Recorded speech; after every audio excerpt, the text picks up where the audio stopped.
ॐ नमः शम्भवाय च मयोभवाय च नमः शङ्कराय च मयस्कराय च नमः शिवाय च शिवतराय च ॐ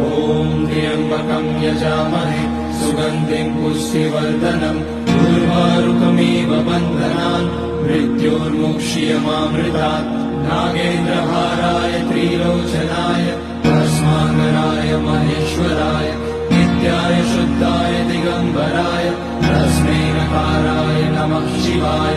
मन्दाकिनी सलिलचन्दन चर्चिताय नन्दीश्वर प्रमथनाथ महेश्वराय मन्दार पुष्य बहुपुष्य सुपूजिताय तस्मै मकाराय नमः शिवाय शिवाय गौरी वदनाब्ज वृन्द सूर्याय रक्षाध्वरनाशकाय श्रीनीलकण्ठाय वृषध्वजाय तस्मै शिकाराय नमः शिवाय वसिष्ठकुम्भोद्भगौतमाय मुनीन्द्रदेवार्चितशेखराय चन्द्रार्कवैश्वानरलोचनाय तस्मै वकाराय नमः शिवाय